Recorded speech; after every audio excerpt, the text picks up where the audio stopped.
All right, Shalom. First and foremost, I would like to give all praise and glory unto Yahweh, Bahashem, Yahweh Shah, Bahashem, Kakadash. Double honors unto the apostles and the elders of GMS who rule well, teach well, being great examples for his younger brothers.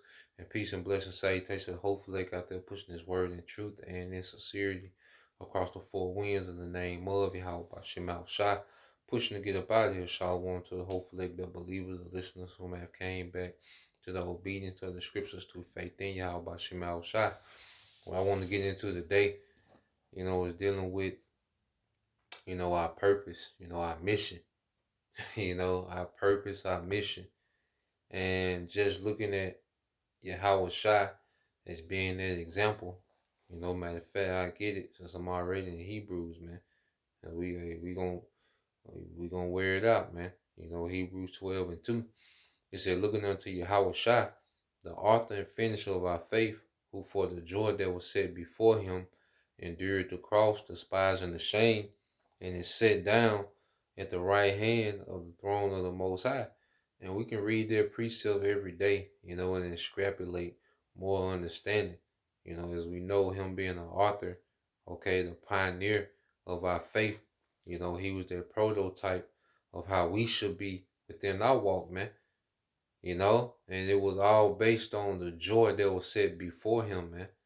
All right, Yahweh Shai, he was a big thinker. That's why he told those wicked scribes, Pharisees, Sadducees, who was content, with their status that they had under the Romans, while the majority of the people were suffering, man, oppressed.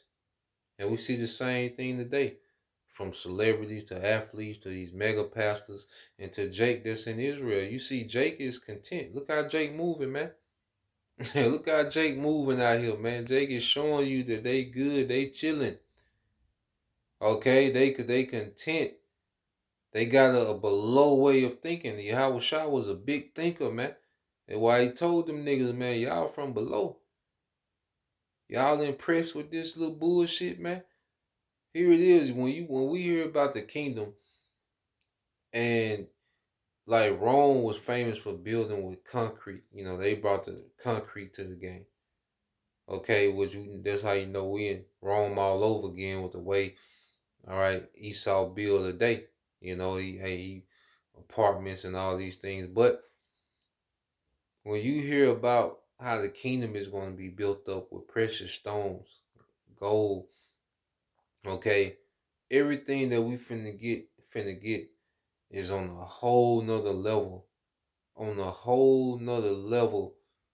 Okay, it's gonna be on a whole nother frequency. It's gonna be a whole nother glory. The Lord is finna deck the earth out, man. He said he's gonna beautify the place of his feet, man. And as we believe these things more and more, the more we're disenchanted with this current society to the point where we die. All right, well, we're dead to this society, man. We dead to what people look at as a reward or a luxury or all these. We're dead to those things, man. Okay, we enjoy ourselves to a degree. We know we do particular things in our little leisure time, but guess what? That leisure time is getting shorter and shorter, and it's being more and more about the will of Yahweh Shai. Okay? If we want to follow Yahweh Shai pattern, all right, which the brother had brought this out in the live stream, we did, and I just want to expound on it, man, because because there was the joy that was set before him to see, okay, his people, okay, in the decked out kingdom, the laws in us, man, you know, even the 2/3 being brought back in their right order. Howard Shai, he was a big thinker, so he was seeing all this. That's why he didn't care about the life outside the truth. He didn't care about his life outside the truth, man. Okay? He did the things, he maintained himself. He had the essentials. Okay, but hey, after that, he wasn't concerned with that, man. Okay? It's Hebrews 10 and 5. All right, and I'm reading NLT. And it says, Hebrews 10 and 5 in the NLT, that is why when Yahweh Shai came into the world, he said to the Most High, You did not want animal sacrifices or sin offerings, but you have given me a body to offer, man. Okay, he knew that that body that he had, okay, was going to be that perfect sacrifice, man. And he didn't want to get that body entangled into the affairs of this life, man. Okay, that's why he wasn't dealing with women. He wasn't involved in the politics and all those things that was going on during that time, man. He was strictly about the mission, the purpose, man. He knew what he was giving his body for. He knew what he was giving his life for. Okay? And as we understand this more and more, we should conform more and more to that. Okay? We should conform more and more to that when you read Romans 8 and 29. All right, just to link it up, Romans 8 and 29. All right, it says, for whom, I read this in the NLT. It's Romans 8 and 29 in the NLT. It says, for the Most High knew his people in advance, and he chose them to become like his son. Okay? So the Lord knew the spirits he sent down here, going back to the lesson, me and the beloved brother Yaram Yashar did, going going into being born for this, man. And YAHAWASHI, he knew the spirits, that he sent down in his flesh, okay, that was born to eventually conform to Yahawashi in his grace period, man. You know? So as we understand these things, it's like, man, this the mission. This the purpose. Like this what everything is about. Okay? And it also takes life out of, because we go through vexations and we be troubled and you have different things, man. But once you realize, like, man, I'm not here for this shit, man. Like little circumstances and little nuances. It's like, man, I'm not here for this shit, man. Like, nah, man, I'm son of God. Like, nah, I'm on the mission. I'm on the biggest mission ever. you know? And it kind of takes power away from, those little hindrances and different things that, can try to deter us, man, from the mission, man. Okay?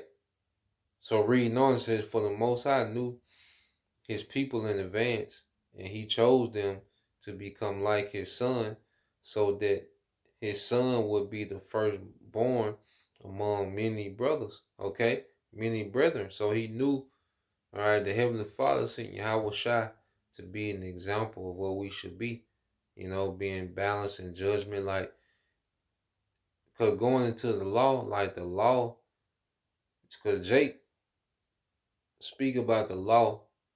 But then when you really get into the law, Jake is offended at the law, man. Jake is ashamed of the law. When you really get into it, Jake is ashamed of the customs of our forefathers, which are far better, okay, than what we see today. Okay? Because the West is rooted in emotion. The East is rooted in logic. Or the West is rooted in emotion and short term and pleasure. Okay? The East is rooted in logic, long term, okay, and being conservative, okay. So these two cultures is a clash. But the more we conform to Yahushua, the more we understand the law, the more we see the bigger picture. See, now we see the vision of what the Most High wanted from the beginning. Because the Most High is a creator, and He wanted a particular order in the earth from the beginning. And he created a particular lineage to establish that order in the earth. But we fell away from that. We failed. Okay? But failure is the greatest teacher. All right? And now we're becoming complete, all right, within this captivity as we conform to Yahushua, as we understand Yahushua, man. And Yahushua fully understood the mission. When you go to St. John, and there's a lot of Israelites don't have a clue what's going on. Like, they really don't know. Like, you peep Jake out and what they say and what they do. Like, they really don't know what they're a part of. They really don't know what's happening. They don't know what's happening in real time, man. Jake is really, in a delusion, man. Okay? This is St. John 12 and 27. And it says, now this is YAHAWASHI speaking. He's speaking to the Heavenly Father. It says, now is my soul troubled. And what shall I say? Father, save me from this hour. But for this cause came I unto this hour. So Yahweh knew, okay, this is why he was born. He knew for this very hour, this is why he was born, man. You know? And we're here, we was born to be perfected, man. To become worthy joint heirs of Yahweh. This is why we're here, man. Brothers, don't get caught up in this little knick-knack, tic-tac bullshit of day-to-day Western culture soap opera, man. It's easy to get dragged into it and be, be consumed and, over concerned about things, man. Okay? But nah, man, we're here to be perfected. Okay? And to be those worthy joint heirs of Yahweh, man, keep that the focus, man. Verse 28, it says, that was the point, and I'll just end with here what John said. This is St. John 3.